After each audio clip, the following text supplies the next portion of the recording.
Now, this is a disclaimer that I have to put in this video. Biko, please, I am begging you. I am not a finance expert, and the information in this video is mainly for information purposes. You also owe it to yourself to do further research before you decide whether not to make any investment. Kokomma has done all her research about investing through watching YouTube videos, listening to podcasts, attending investment events and seminars, reading up books and all of that, and she has learned a lot so far. Now, this section of the video is going to talk about the things that Kokomma has learned about investments. The first thing Kokomma has learned about investment is that you do not absolutely have to be a millionaire to start investing. You can start small and build up from them. The second thing that Kokomma has learned is risk appetite for investment. She has also understand that she has a moderate risk appetite for investment because she does not have a lot of responsibility on one hand, and on the second hand, she does not have a lot of help coming into her. So she needs to balance her risk and her return when investing. What is risk? What is return? I'm just going to be explaining different terms in this particular section of the video. Risk is what do you stand to lose if your investment goes south? How much is she willing to put into investment? Because if that money goes, it is gone. It has ja. Return is what you would gain if your investment goes upward. So most times, the higher the risk, chances of losing your money, the higher the return, and the lower the chances of losing your money, the lower the return. The other thing she has learned, which is the crux of this section, is the different investment opportunities that are available. Now, the first one she has learned is stocks. Stocks is basically owning a small little fraction of a large company. Now, these companies are usually publicly traded companies, and they'll have maybe hundreds and millions of shares, and those shares have values. So when you come in to buy maybe 10 of those shares, you have to give the equivalent of like 10 of those shares to the business for them to run business with it and all of that. The two ways of earning money from shares is either through capital appreciation or through payment of dividend. Capital appreciation just means that you initially bought those shares at, let's say, 5 naira per shares. Now those shares are worth 7 naira, 10 naira, 15 naira. So that capital appreciation is one of the things you can get from shares. So if you're selling your shares in the future, you would sell it at a higher value. Second one is dividend. Now, I'm sure most of you always hear that, oh, this company has declared dividend. What that basically means is that when a company makes profit, it takes out part of the profit and shares the profit to the shareholders in proportion of their shareholdings. This sounds like an accounting class, but trust me, that's not my intention. So what this means is a company could make, let's say, 1 billion naira in profit, and they decide that they want to pay out 50% of their profit and return 50%. So 50% of 1 billion is 500 million. Now, if there are like 500,000 like shareholders, that means that they will have about, I think it's 100 naira per shares, and if you own like 5,000 shares, so it will be 100 naira times 5,000, and that's what you'll be getting. So that's like an example of like the profit, and you actually get cash. Some people might decide to put it back to buy shares. That's a whole different story on its own, but that's all about stocks. So stocks and shares actually means the same thing basically. Like if you're buying stocks, you're buying shares, it's the same thing. The other type of investment that Kokomma has discovered is what I call the bond. Bond is a contract between a company or government with another person to get money to maybe run business or do anything, and they have a bond to pay back that money with interest in a future agreed date. So this is like shares for companies. So instead of companies to source money through ownership, which is selling shares and stock, they could also seek for funds through bonds. So they could be corporate bonds, there are government bonds. Now corporate bonds have higher risks because if they file for bankruptcy or if they liquidate, the probability of getting your full money back might be low. But you see government bonds, their profits are always very low, 4%, 7%, but you have a guarantee of getting back your money. And sometimes bond periods are like 6, 9 months, 12 months, 18 months, and all of that. I think recently I have seen like my bank, that's Stanbic IBTC, send me some emails. I'm going to put the email on the screen about government bonds that are available and if I'm interested. So those are basically examples of bonds. The other types of investment are investment in physical properties, and the most common one is the real estate investment. Now you may like, oh, if you want to do a real estate investment you have to have millions of naira. Of course not. There are different ways you can like go into real estate investment and cash out from it, and basically we already know that we make money from real estate either through resale value of the property or through rental income. I'm not even going to go into that because I'm planning to do videos on all these topics one after the other.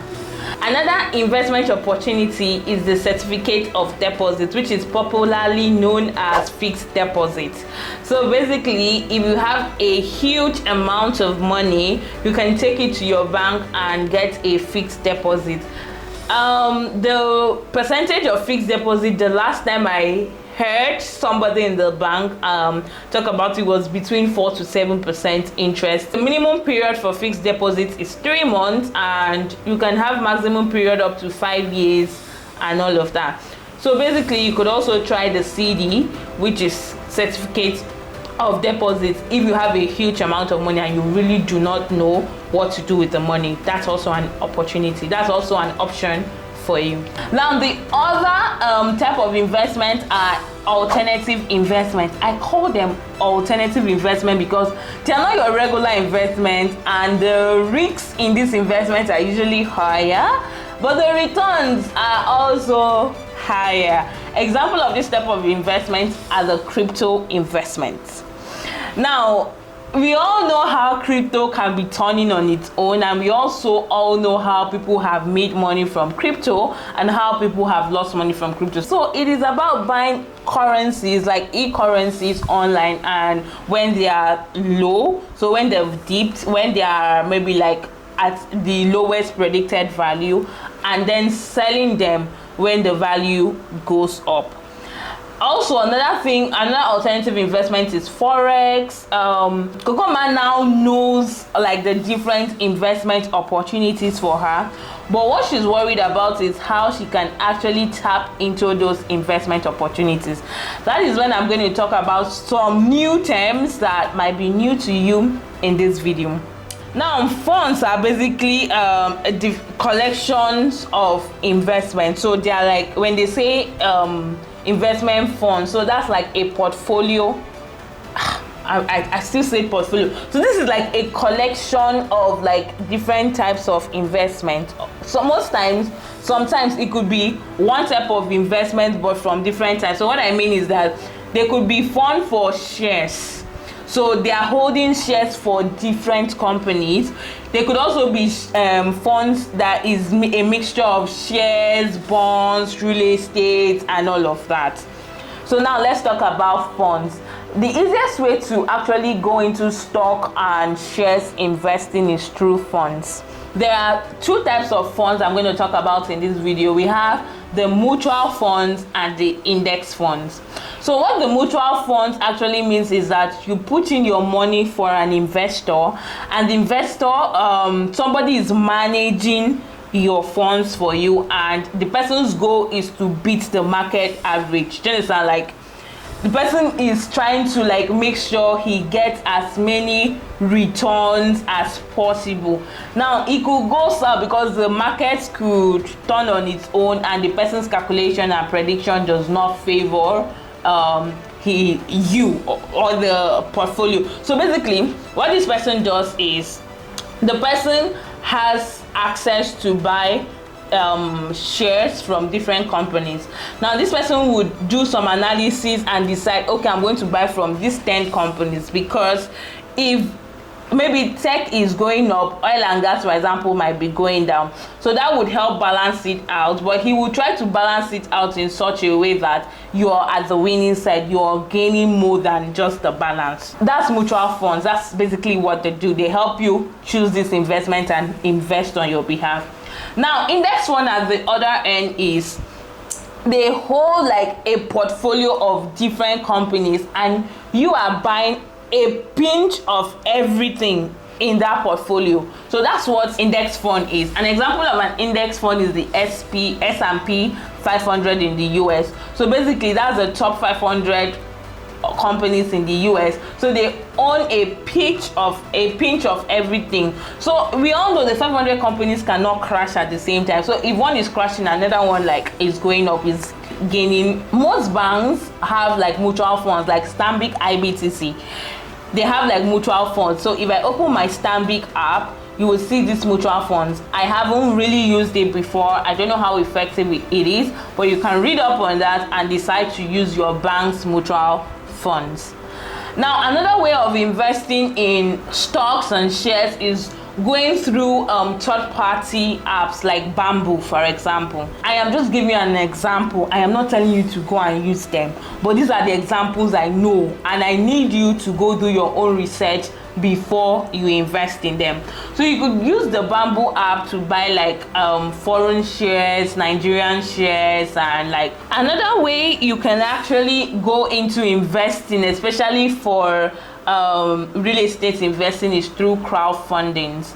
So you could find like crowdfunding opportunity where like 10 of you come together and maybe buy up a property and rent it out, and then you share the rental income based on how much was contributed, how much was put in, the work that was put in, and all of that. So crowdfunding is also something I think that instead of friends to just sit down and be gisting and discussing random things, why can't you discuss crowdfunding? Like come together, rent a 3-bed apartment and start a short-let business basically. Crowdfunding through like organized apps, or you could just do it amongst your friends, but be careful. Money is one of the reasons why friends quarrel a lot, like a lot. And we also have another very popular type of investment, which is the ETFs. A lot of people just keep calling ETFs. They don't know what ETFs are. These are exchange traded funds, just like the S&P 500.